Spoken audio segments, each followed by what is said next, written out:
Good morning, all the students of class 9. Today we have a new lesson to read about. This lesson is titled A Truly Beautiful Mind. So before we start, there is something that we should understand. Why do you think of when you hear the word genius? तो जब आप genius शब्द सुनते हैं तो कौन आपके दिमाग में आता है? Who is a genius? What qualities do you think a genius है? तो जीनियस होता कौन है? क्या खूबियाँ होती हैं जीनियस में? We shall now read about a young German civil servant who took the world by storm about 100 years ago. अब हम पढ़ेंगे एक युवा जर्मन जनसेवक के बारे में जिसने लगभग 100 साल पहले पूरे संसार को हैरान कर दिया था. इन द समर ऑफ 1905, 1905 की गर्मियों में the 26 years old published in quick succession 4 ground breaking papers. इस 26 साल के नौजवान ने 4 प्रमुख पत्र प्रकाशित हुए.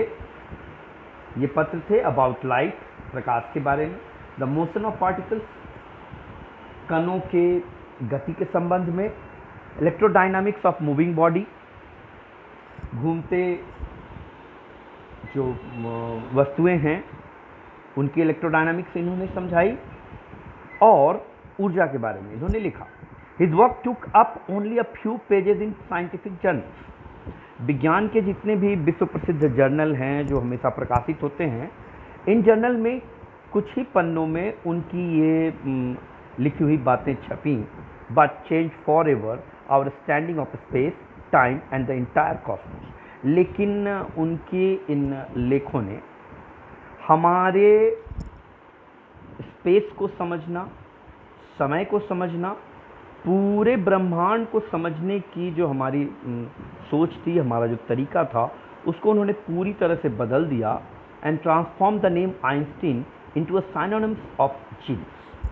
और इनका नाम जीनियस शब्द का पर्याय बन गया और आइंस्टीन शब्द को जीनियस का पर्याय मान लिया गया.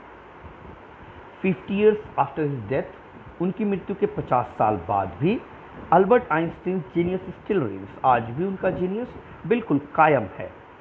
Albert Einstein was born on 14 March 1879 in the German city of Ulm without any indication that he was destined for greatness. Albert Einstein का जन्म 14 मार्च 1879 ईस्वी को जर्मन शहर उल्म में हुआ था और उनके वक्त उनमें महानता के कोई भी लक्षण परिलक्षित नहीं हो रहे थे, यानी महानता का कोई भी लक्षण उनमें नहीं दिख रहा था. On the contrary, his mother thought Albert was a freak. इसके उलट उनकी माँ को लगता था अल्बर्ट एक मूर्ख है. To her his head seemed much too large.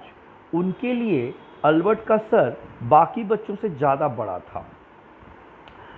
Eight the age of 2.5, Einstein still wasn't talking.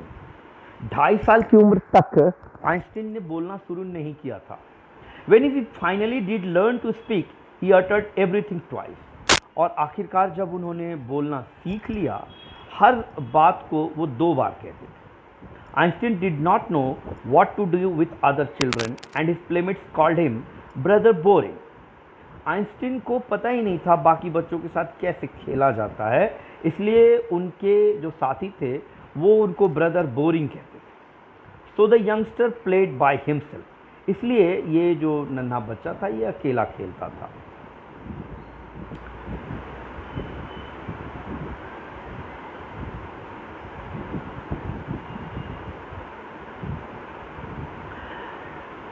Much of the time, यानी ज़्यादातर समय ये बच्चा अकेला ही खेल रहा होता था. ही स्पेशली लव्ड मैकेनिकल टॉयज. खास तौर पर उन्हें यांत्रिक खिलौने बहुत अच्छे लगते थे. Looking at his newborn sister, अपनी नई जन्मी बहन माजा को देखते हुए, he is said to have said, fine but where are her wheels. कहते हैं कि अपनी नई जन्मी बहन माजा को देखकर उन्होंने कहा था, अच्छी बात है लेकिन इसके पहिए कहाँ हैं. ऐसे मैकेनिकल सोच के थे वो. A headmaster once told his father that what Einstein chose as a profession wouldn't matter because he will never make a success at anything. उनके प्रधानाध्यापक ने एक बार उनके पिता से कहा था कि आइंस्टीन जीवन में कोई भी पेशा चुन ले, कोई फर्क नहीं पड़ता, क्योंकि किसी भी पेशे में वो कभी कामयाब नहीं हो सकेगा. Einstein began learning to play the violin at the age of 6. Einstein ने 6 साल की उम्र में वायलिन बजाना सीखा because his mother wanted him to, क्योंकि उनकी माँ चाहती थी कि वो वायलिन बजाए. He later became a gifted amateur violinist maintaining this skill throughout his life. आगे चलकर वो एक बहुत ही बेहतरीन वायलिन वादक बने और ये खूबी पूरे जीवन उनके साथ रही, यानी वायलिन वादन की विशेषता पूरे जीवन उनके साथ रही. But Albert Einstein was not a bad people. लेकिन अल्बर्ट आइंस्टाइन बुरे शिष्य नहीं थे. He went to high school in Munich where Einstein's family had moved when he was 15 months old. वो हाई स्कूल म्यूनिक में उन्होंने किया और म्यूनिक उनका परिवार जब वो केवल 15 महीने के थे तब गया था. And scored good marks in almost every subject, और लगभग हर विषय में उन्हें अच्छे अंक प्राप्त हुए. Einstein hated the schools regimentation.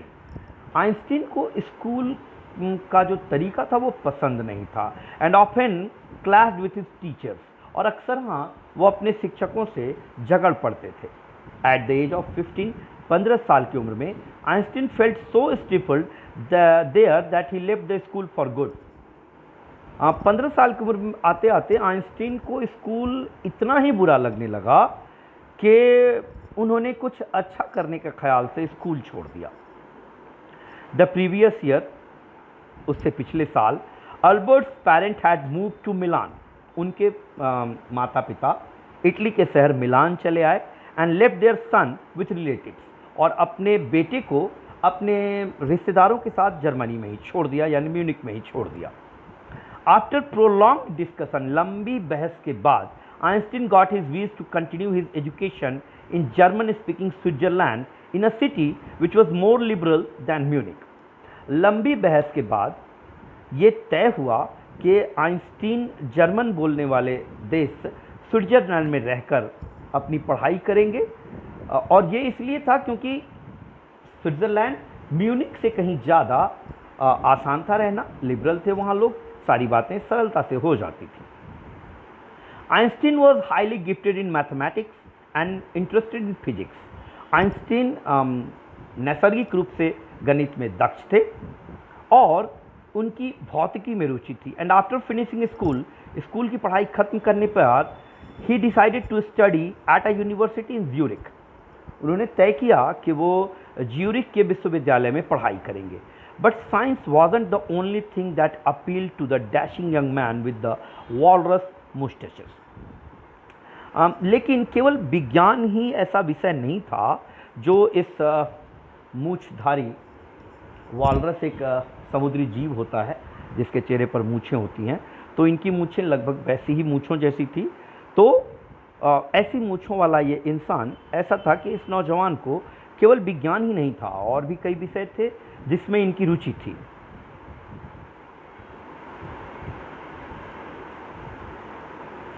He also felt a special interest in a fellow student, Mileva Marek, whom he found to be a clever creature.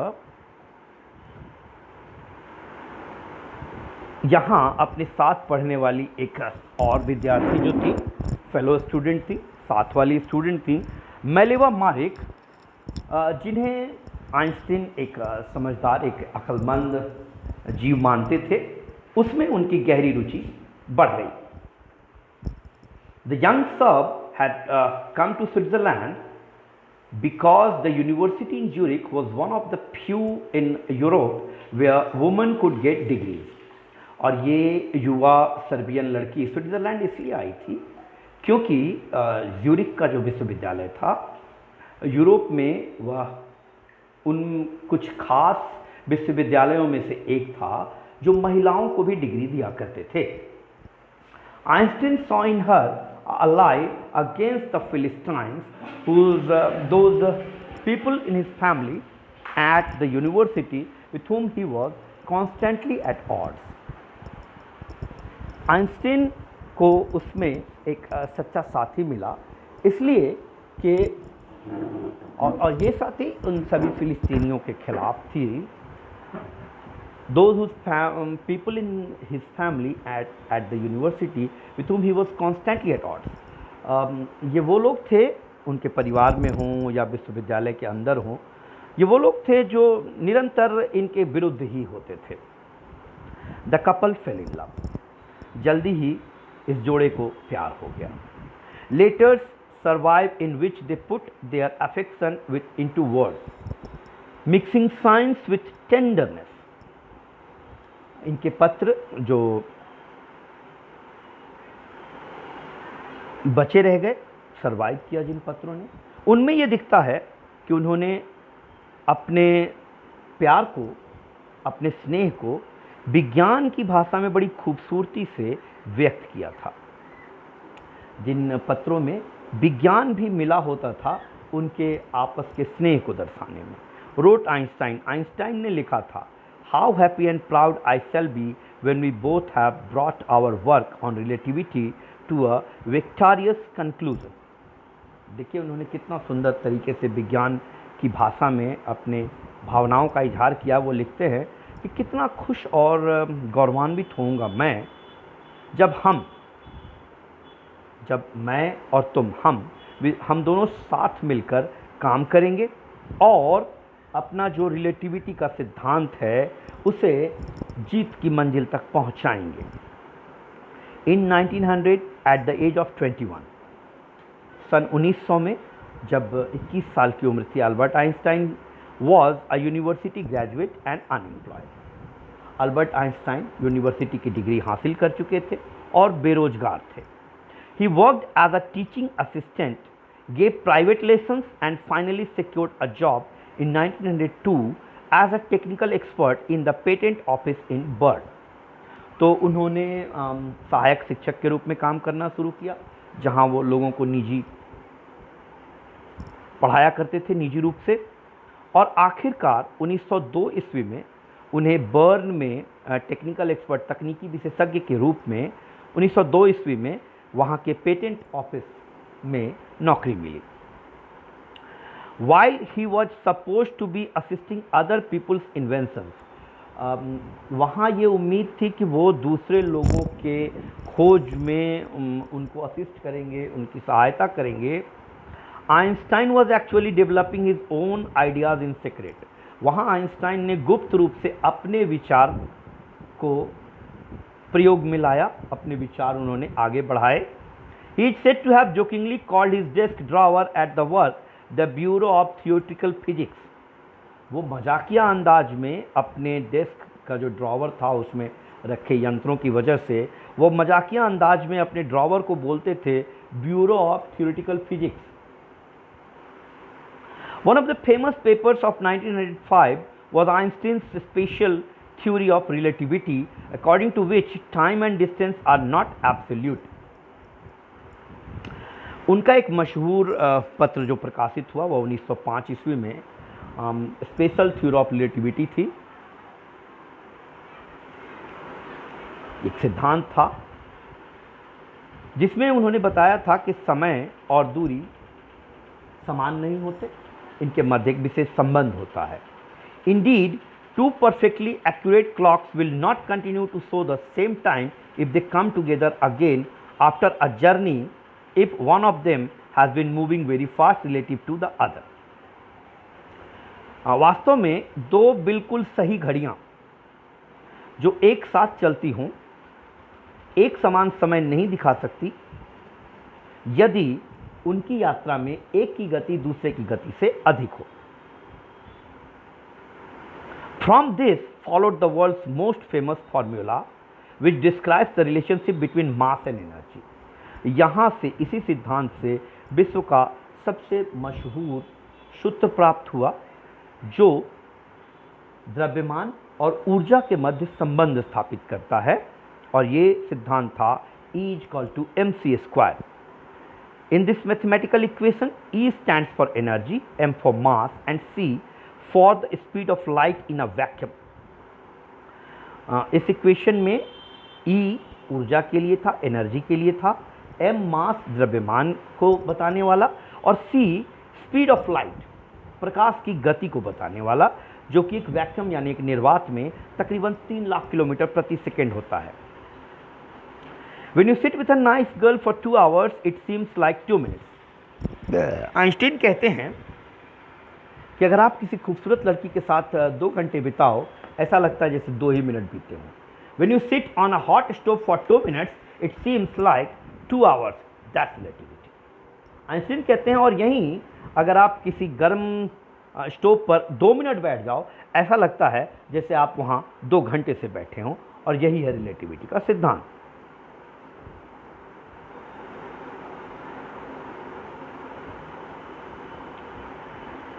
While Einstein was solving the most difficult problems in physics, जिस दरमियान Einstein भौतिकी के सबसे मुश्किल समस्याओं को हल कर रहे थे, his private life was unraveling. उनका व्यक्तिगत जीवन जो था वो बड़ा उथल पुथल भरा था। Albert had wanted to marry Mileva right after finishing his studies. Albert Mileva से अपनी पढ़ाई खत्म करने के तुरंत बाद विवाह करना चाहते थे, but his mother was against it. लेकिन उनकी माँ इसके खिलाफ थी। She thought Mileva, who was 3 years older than her son, was too old for him. उनका विचार ये था, उनकी माँ का विचार ये था कि मिलेवा जो उम्र में उनसे 3 साल बड़ी थी, वह उनके बेटे के लिए कुछ ज़्यादा ही बड़ी थी। She was also bothered by Mileva's intelligence. साथ साथ में मिलेवा की अक्लमंदी से भी वो चिंतित थी। She is a book like you, his mother said. उनकी माँ कहती थी कि बिल्कुल तुम्हारी तरह ही वो एक किताब के जैसी है, पढ़ा जा सकता है, कुछ और किया नहीं जा सकता। Einstein put the wedding of. तो क्योंकि माँ खिलाफ थी, इसलिए आइंस्टीन ने विवाह का विचार छोड़ दिया। The pair finally married in January 1903। आखिरकार इस जोड़े ने 1903 में जनवरी में शादी कर ली, एंड हैड 2 सन्स, और इनके 2 बेटे हुए। But a few years later the marriage faltered. लेकिन कुछ साल आगे चलकर, कुछ साल बाद ये शादी टूट गई। Mileva meanwhile was losing her intellectual ambition and becoming an unhappy housewife. वजह ये थी कि इस दरमियान मिलेवा के अंदर जितनी भी खूबियाँ थीं, या आप यूँ कहें कि उनके अंदर जो विद्वता थी, जो इंटेलेक्चुअल उनका सपना था, वो ख़त्म हो चुका था, और अब वो एक दुखी चिड़चिड़ी महिला हो चुकी थी, हाउसवाइफ बन चुकी थी। After years of constant fighting, सालों तक लगातार लड़ते रहने के बाद, द कपल फाइनली डाइवर्स्ड इन 1919। आखिरकार 1919 ईस्वी में ये जोड़ा अलग हो गया, यानी इनमें तलाक हो गया। Einstein married his cousin Elsa the same year. Einstein ने अपनी कजन सिस्टर एल्सा से उसी साल विवाह कर लिया। Einstein new personal chapter coincided with his rise to world fame. अब आइंस्टीन के जीवन में आने वाला ये नया अध्याय उनके विश्व की प्रसिद्धि के साथ ही चल रहा था। In 1915, he had published his general theory of relativity, which provided a new interpretation of gravity. 1915 ईस्वी में उन्होंने अपनी जनरल थ्योरी ऑफ रिलेटिविटी जो उन्होंने लिखा था, उसे प्रकाशित कराया, और इससे गुरुत्वाकर्षण के संदर्भ में एक नया विचार उत्पन्न हुआ। An eclipse of the sun in 1919 brought proof that it was accurate. 1919 में आए सूर्य ग्रहण ने ये साबित भी कर दिया कि उन्होंने जो सिद्धांत दिया था वो बिल्कुल सत्य था।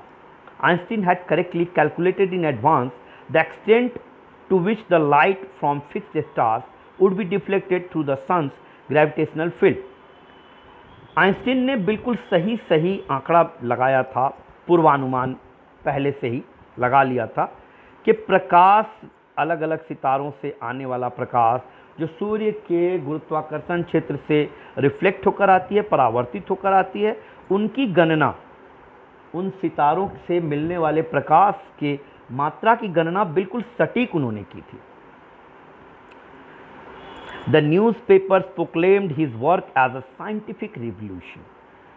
उस वक्त प्रकाशित होने वाले सभी प्रमुख अखबारों ने उनके इस खोज को विज्ञान के क्षेत्र में एक नया आंदोलन नाम दिया, साइंटिफिक रेवोल्यूशन का, कि ये बिल्कुल आमूल चूल परिवर्तन लाने वाला इनका ये आलेख था जो इन्होंने खोज किया था।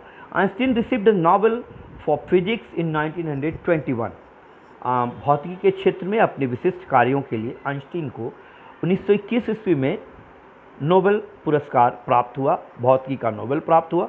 He was showered with honors and invitations from all over the world and lauded by the press. उन्हें संसार भर से बहुत से इनाम मिले, प्रशंसा मिली। दुनिया भर के अखबारों ने उनके इस कार्य की भूरी भूरी प्रशंसा की। उनका नाम विश्व प्रसिद्ध हो गया। When the Nazis came to power in Germany in 1933, Einstein immigrated to the United States.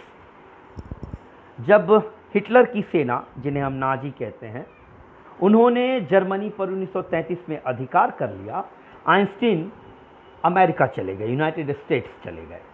5 years later, 5 साल बाद, the discovery of nuclear fusion in Berlin had American physicist in an approach. 5 साल के बाद नाभिकीय संलयन के सिद्धांत जो कि बर्लिन में आया था, अमेरिका के जितने भी भौतिक शास्त्री थे वो सब शोर मचाने लगे इस खोज पर। Many of them had fled from fascism. बहुत सारे इनमें फांसीवाद से भागकर आए थे, जस्ट एज आइंस्टीन हैड, जैसे आइंस्टीन इस फांसीवाद से भागकर, नाजीवाद से भागकर आए थे।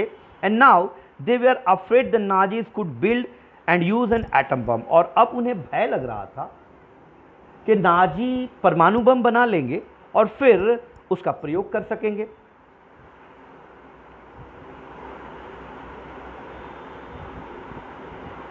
Eight the urging of a colleague, तो एक साथ काम करने वाले के अनुरोध पर, Einstein wrote a letter to the American president Franklin D Roosevelt on 2 August 1939 in which he warned. तो अपने सहयोगियों के अनुरोध पर आइंस्टीन ने अमेरिकी राष्ट्रपति फ्रैंकलिन डी रूजवेल्ट को 2 अगस्त 1939 को एक पत्र लिखा जिसमें उन्होंने चेतावनी दी।